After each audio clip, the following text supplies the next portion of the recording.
Oi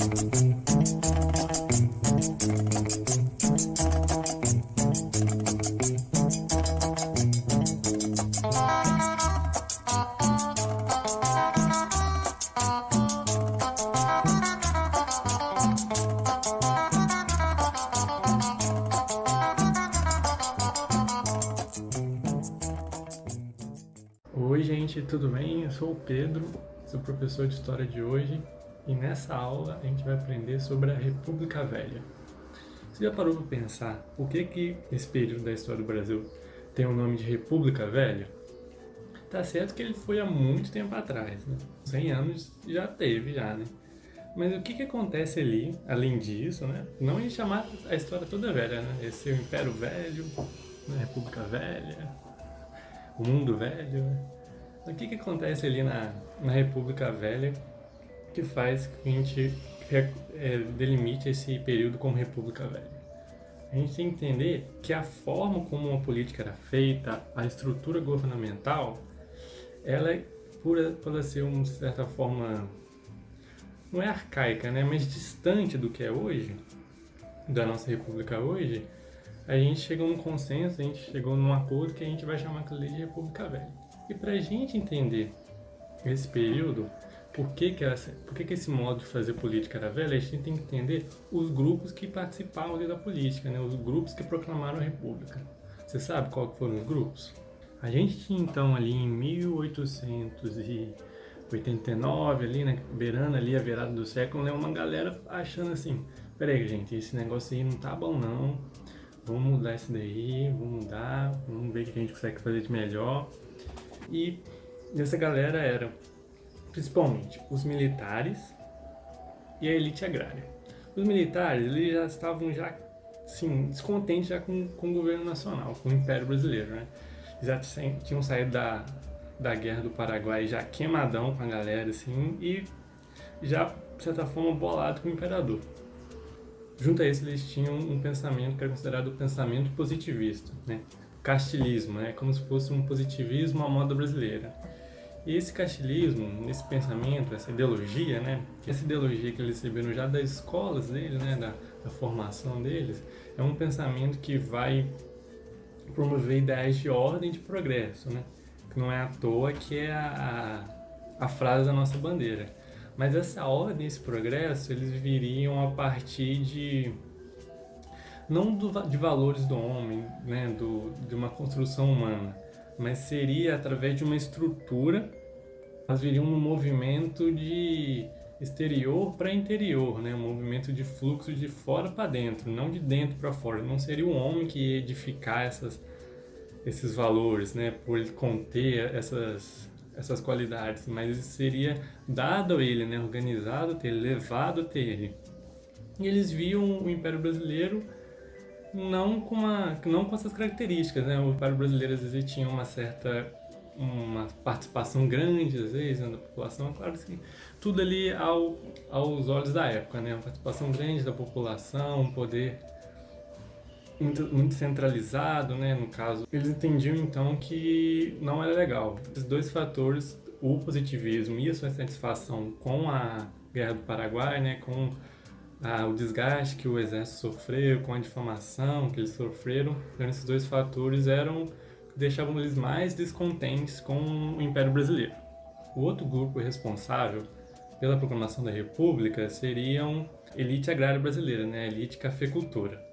O que acontecia? O poder, se a gente voltar lá no Império, lá na proclamação, na independência da República, na independência do Brasil, o que tem ali? A gente pega o poder sendo constituído de forma distribuída de uma forma descentralizada, né? Apesar de ter órgãos de caráter democrático, né, como o parlamento, o conselho governamental, o poder, querendo ou não, ele ficava muito retido na mão do imperador, fazendo com esses grupos, né, elite agrária, eles, de certa forma, não tinham acesso à harmonização do poder, distribuição do poder de uma maneira concisa, né? Então eles viam uma mudança de governo, uma grande oportunidade de eles conseguirem desmantelar, né? Eles conseguirem fragmentar essa centralização e fazer uma coligação entre eles para efetivar os interesses dele, né, conseguirem realizar tudo que eles almejavam.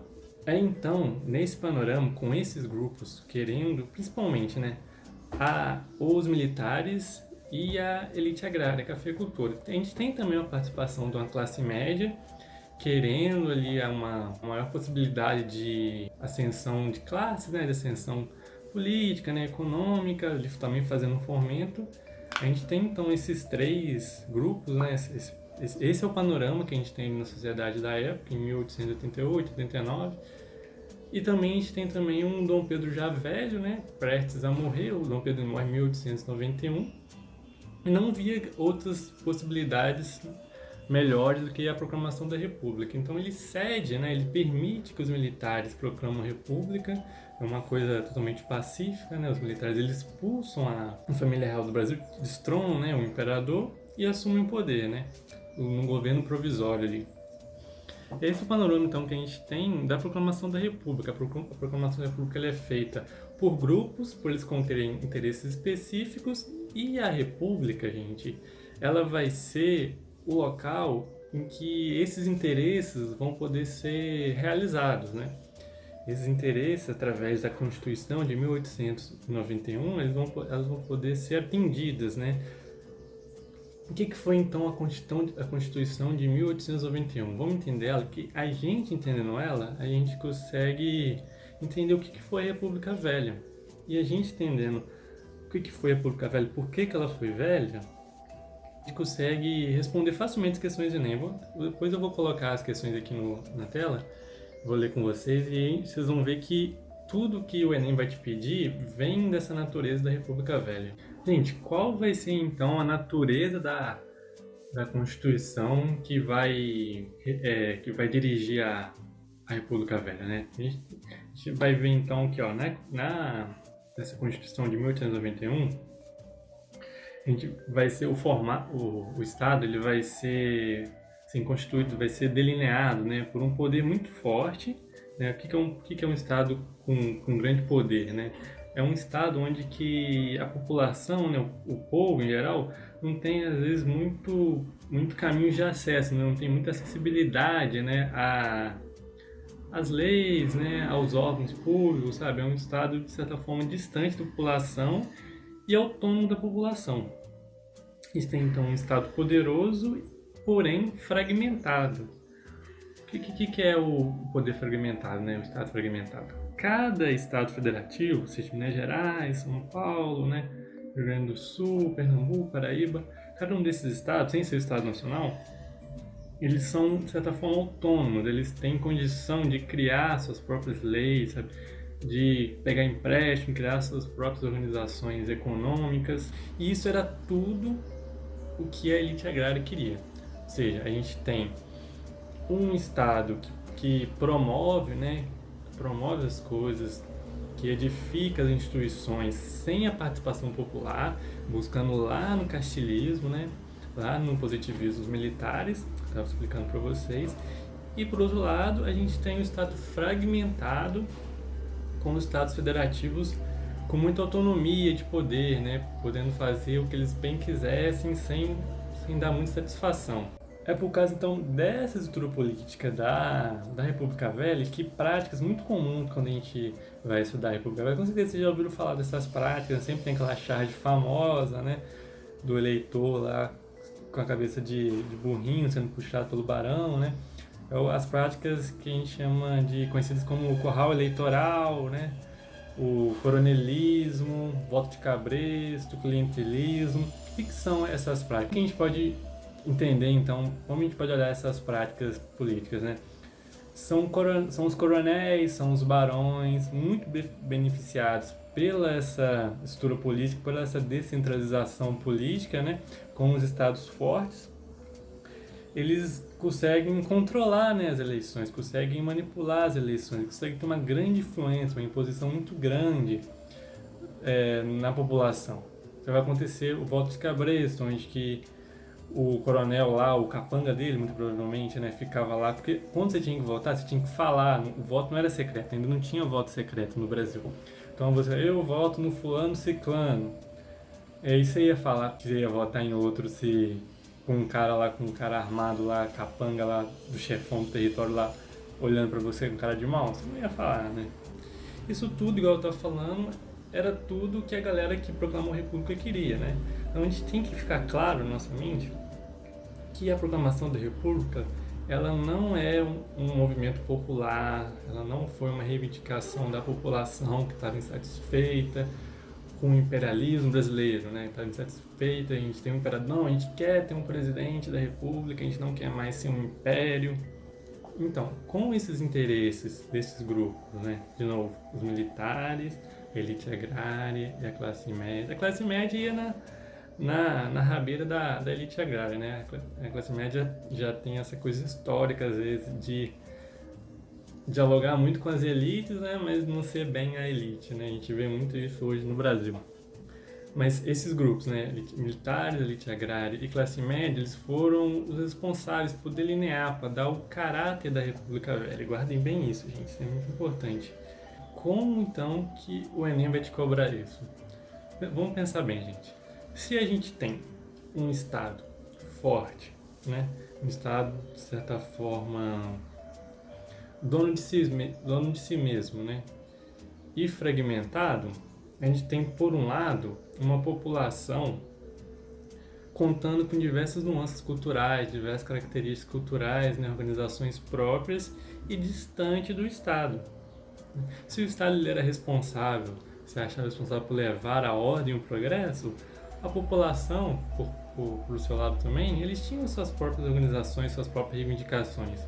Isso vai caracterizar, gente, todos os conflitos que a gente vai encontrar na República Velha, que são a Guerra do Contestado, a Revolta da Vacina, Guerra de Canudos, a Revolta da Chibata. São todos os conflitos que acontece neles. A população tem a sua organização, né? A população tem os seus interesses também, e esses interesses eles batem de frente com a organização da República Brasileira, sabe? Então o Enem vai te pedir que você saiba isso. Você entendendo que a República Brasileira, apesar de ser república, é uma coisa distinta da vontade da população, vai gerar diversos conflitos. E a natureza desse conflito é que é a alternativa certa da pergunta lá. É a alternativa certa da questão. Então, gente, se a gente pega aí para ler a questão da revolta da vacina, vamos ver. A revolta da vacina mostrou claramente o aspecto defensivo, desorganizado, fragmentado da ação popular. Não se negava o Estado, não se reivindicava a participação nas decisões políticas. Defendiam-se valores e direitos considerados acima da intervenção do Estado. O trecho mostra então uma distância, né, entre o Estado e a população, né, como se isso que eu estava falando, a proclamação da República vai ser um movimento muito, como é que fala, não é elitista, né, mas um movimento distante mesmo, né, às vezes a própria realidade brasileira, a realidade social brasileira de maneira mais né, popular, vamos dizer assim, de maneira do grosso, né. A mobilização analisada representou um alerta, na medida em que a ação popular questionava, vamos lá, gente, alto dos preços? Não. A política clientelista? Não. As reformas urbanas? Não. O arbítrio governamental? Exatamente, gente. A revolta ela vai questionar, a revolta da vacina ela vai trazer como é que fala?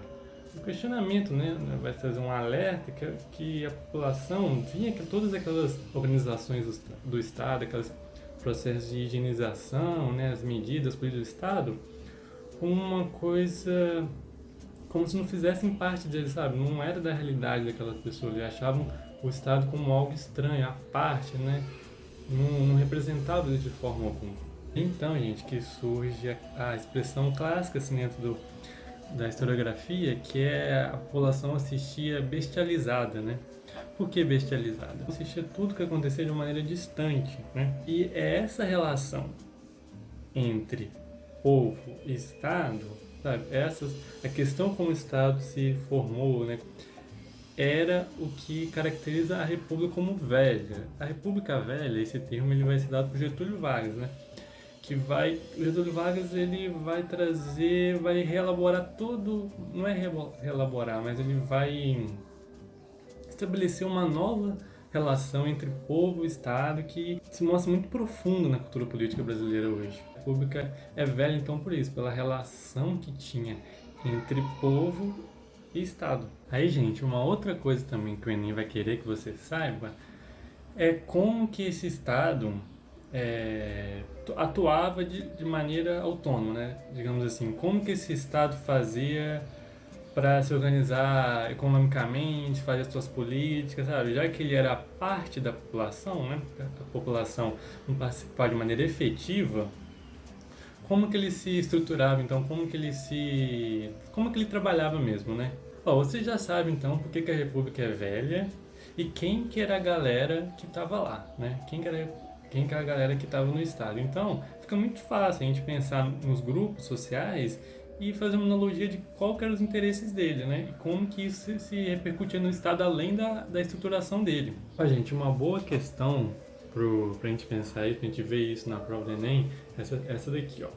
A estrada de ferro no noroeste do Brasil, que começa a ser construída apenas em 1905, foi criada, ao contrário das outras grandes ferrovias paulistas, para ser uma ferrovia de penetração, buscando novas áreas para agricultura e povoamento. Até 1890, o café era quem ditava o traçado das ferrovias, que eram vistas apenas como auxiliadores da produção cafeeira. A gente vê lá a pergunta. Essa nova orientação dada à expansão ferroviária durante a Primeira República, você já viu que é a Primeira República, então você já vem um mapa mental, esquema na sua mente, pensando em todas essas questões que a gente comentou. Tinha o objetivo a articulação de polos produtores para exportação? Não. Criação de infraestrutura para atividade industrial? Não. Olha, essa questão B, se fosse falando da era Vargas, né?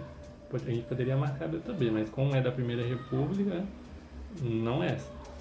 Integração de pequenas propriedades policultoras? Não. Valorização de regiões de baixa densidade demográfica? Sim. Por que, gente, valorização das regiões de baixa densidade demográfica? A gente tem que ter em mente também que estão chegando os imigrantes nessa época, né?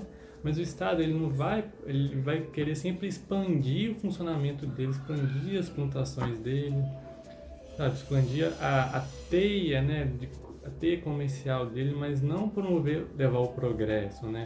É sempre mais do mesmo, vamos dizer assim, né? Expansão do que já tinha, não uma reinvenção. E essa reinvenção ela vai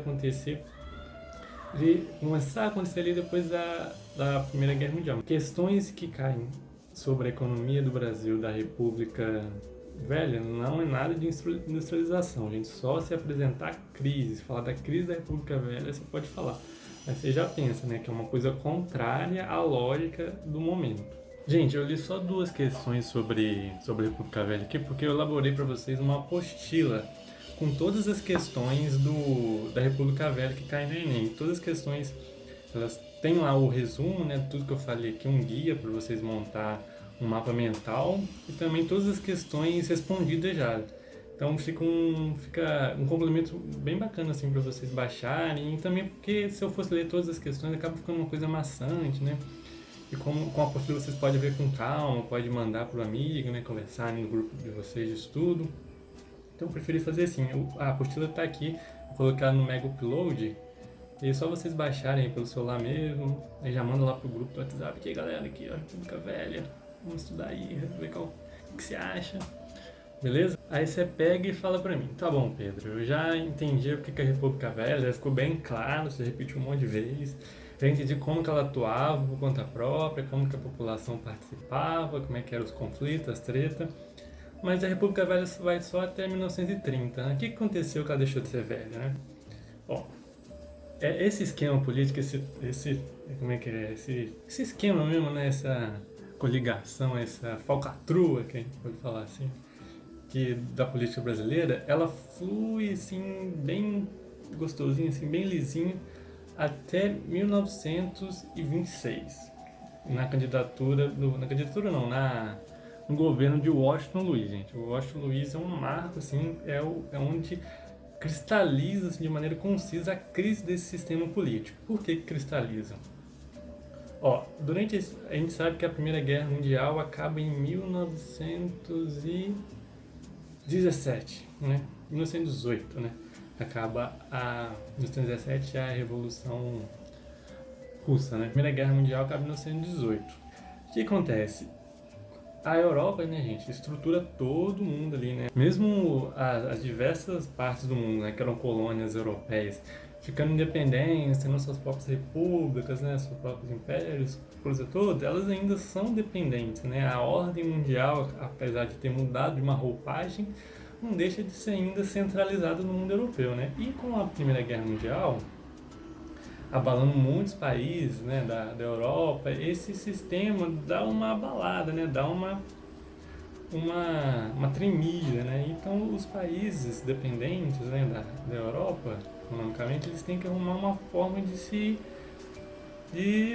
tampar os buracos que estão acontecendo ali. O que vai acontecendo? Os países acabam tendo uma certo movimento de industrialização, né, de quererem ficar um pouco mais dependentes, porque muito dos produtos nacionais acabam não tendo mercado, né?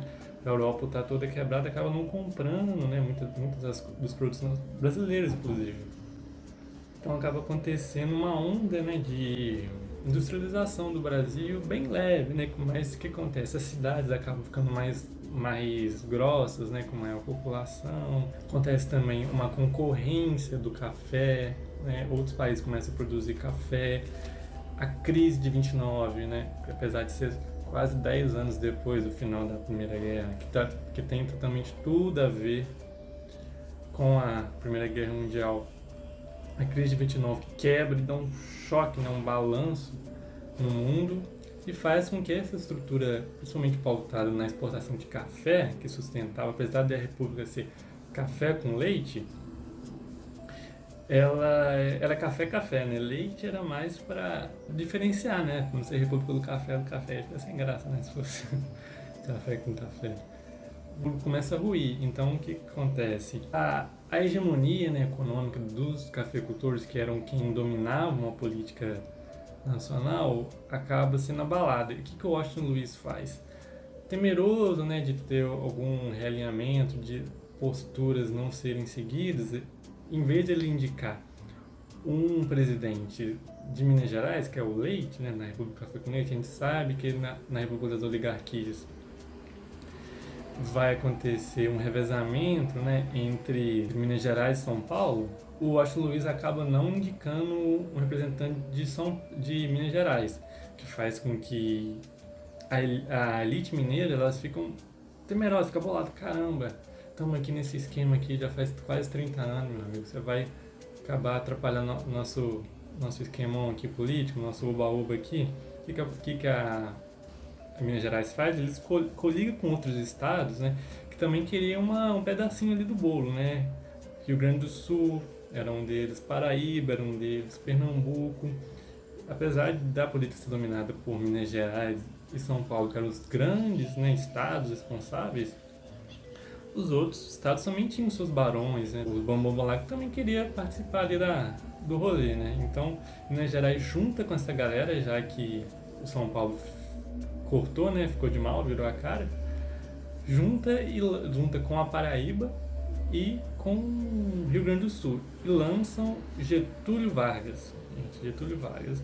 Essa coligação que Minas Gerais ela faz com a Paraíba e com o Rio Grande do Sul, ela é chamada de Aliança Liberal, forma Aliança Liberal, né, que lança o Getúlio Vargas como presidente, como candidato a presidente da República.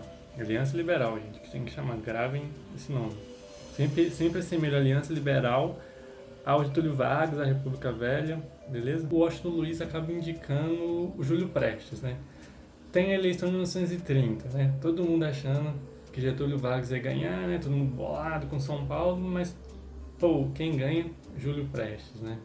Minas Gerais fica boladaça, fica pistola, full pistola. Acaba acusando, né, as eleições de serem fraudadas. Minas Gerais acusou São Paulo de ser fraudulento, mas ficou por isso mesmo, né? Porque todo mundo sabe que era uma bagunça e tal. Só que o bicho pega mesmo quando o João Pessoa, que era o vice do Getúlio Vargas, ele é assassinado. Ele é assassinado em Pernambuco. E o que a Aliança Liberal, né, faz? A Aliança Liberal ela pega e acusa o assassinato do João Pessoa de ter sido uma conspiração política, sabe? Uma forma de apaziguar, né, de abafar essa movimentação contrária ao governo. Se fosse uma investida política para amenizar, né, para abafar os opositores. O que acontece? Isso a Aliança Liberal fica pistola novamente e o que acontece? Eles promovem uma marcha, junta-se exércitos da Paraíba, do Rio Grande do Sul, de Minas Gerais e descem de maneira militar, né, marchando, soldados descem rumo à capital do Brasil, que é Rio de Janeiro, para tomar o governo, acusando, né, de conspiração política. E o que acontece? O governo, temeroso, e vários militares também, né, dissidentes, assim, não de acordo com os acontecimentos ali, também recuam, não se pronunciam. O governo, vendo aquele exército em direção em uma guerra civil iminente, acaba acontecendo a Revolução de 1930. Na verdade, gente, a Revolução de 1930 foi um golpe, né? Foi um golpe dado pela oposição, acusando de fraude, né, o governo eleito e tomando o governo por meio da força, né?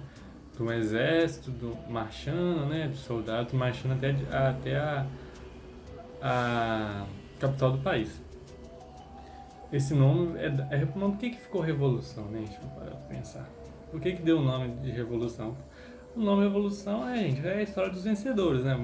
Vamos dizer assim. Foi o termo dado, né, pelo governo Getúlio, Sarah Wagner, mas isso já é outro assunto, gente. A gente tem que entender então que a República Velha, a Primeira República, termina com a Revolução de 1930, né? Aí o que vai acontecer? O Vargas vai tomar o poder, vai ser o Estado provisório, né? Primeiramente, depois vai vir o Estado Novo.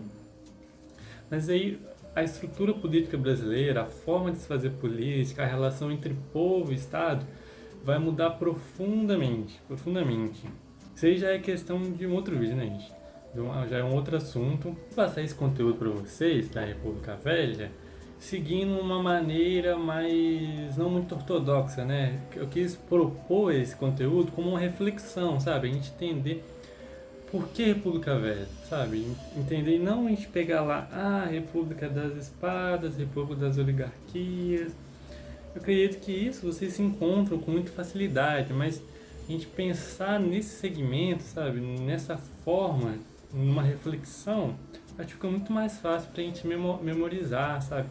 Na hora que a gente vê lá uma questão lá, questão História do Brasil, 1908, 1891, a gente já traz toda essa memória, já traz esse mapa mental pra gente, do que às vezes ficar detalhando, né, todas as questões lá, República das Oligarquias, não sei o que. E também tem excelentes conteúdos, né, no YouTube, excelentes vídeos de outros canais no YouTube, trazendo esse conteúdo que vocês não vão ver um vídeo só, né, gente? Vocês estão aí rapidinho, 10 minutinhos vocês verem um vídeo, custa nada vocês verem outro também, né? Eu acho que assim, né? A gente aqui, os historiadores aqui do YouTube também tem que se juntar, né? Vamos dizer assim. Então, qualquer dúvida que vocês tiverem, pode colocar no comentário aí que eu vou responder. Tudo que eu disse tá nessa apostila, baixem a apostila, vão fazer muito bem pra vocês, passem pros amigos, vão te ajudar muito. E deixa eu ver o que mais, gente, que eu posso falar. Acho que basicamente é isso. Né? Faltou falar aquela coisa clássica, né? De qualquer vídeo no YouTube, né? Dá o like, sempre quis falar isso. Brincando. Dá o like, inscreve no canal, beleza, gente? Passa pros amigos aí, passa lá no grupo da sala de vocês. Ajuda aí, vamos ajudar o coleguinha a passar no vestibular também. Belezinha? É nóis então? Valeu!